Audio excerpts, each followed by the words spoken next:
Hi guys, this is a short video about direct and indirect questions for Greek GCSE. So in Greek, any sentence can actually just be made into a question simply by putting a question mark at the end of the sentence. However, generally, open questions, i.e. ones that expect either the answer yes or no, are going to be signalled by the Greek word ara at the start of the sentence. For example, ara ho stratiotes andreos emakesato. So here we've got ara at the start of the sentence and a question mark at the end. Did the soldier fight bravely? So we can see here an open question expecting either the answer yes, so i.e. yes he did fight bravely, or no he didn't.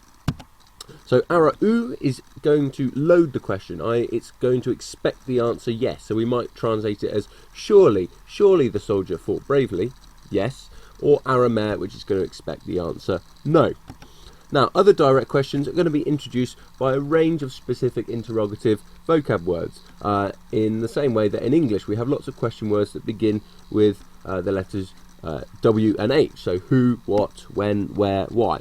And in Greek, we see that lots of these pote, pou, poi, pothen, pos, poios. Note this is an adjective and so is going to decline, and posos, which is also going to decline. And notice the difference in meaning between posos in the singular, which means how big or how much, so the equivalent of tantus in Latin, but in the plural is going to mean how many, which in Latin actually has a completely separate word, tot.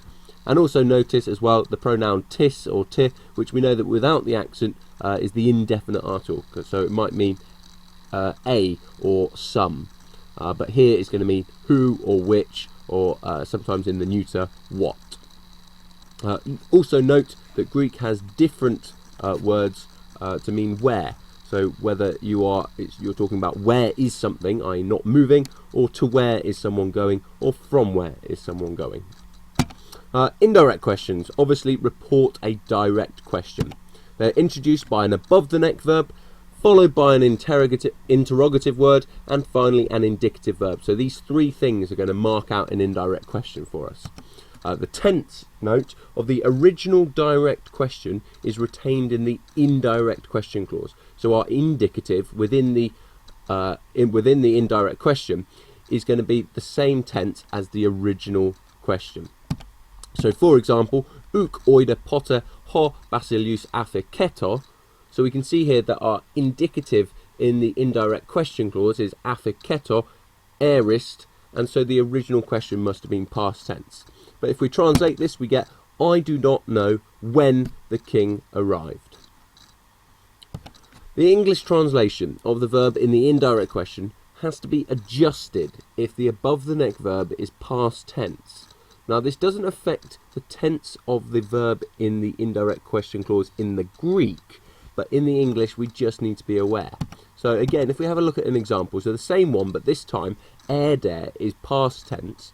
Okay, so uk erde pote ho basilius afiketo.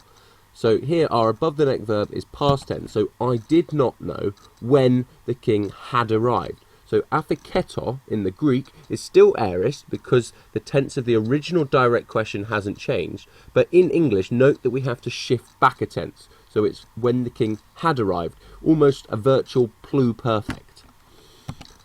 Open indirect questions are introduced by a. So if the original direct question was introduced by ara or ara u, ara me, then we have a in our indirect question.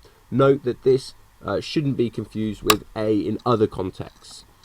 So an example, aeromen e ho krites dikaios estin.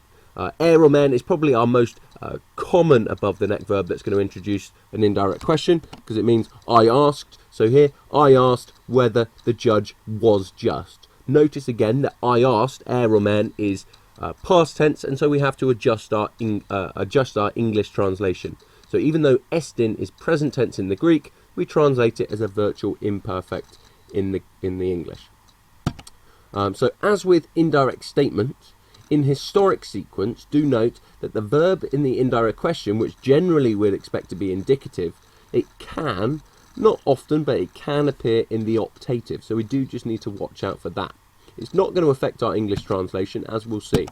So, erator auton, a, and then our indicative, eblether, or in the optative, blether, And this both times is going to translate as he asked him if he had been hit.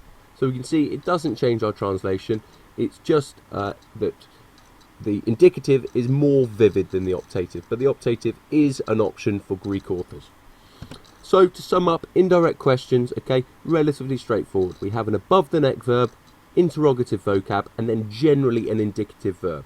The only thing we need to watch out for really, okay, is tenses. That in the Greek, the tense in the indirect question clause reflects the tense of the original direct question, but in our English translation, we sometimes need to adjust the tense of the verb depending on whether the above the neck verb is past tense or not.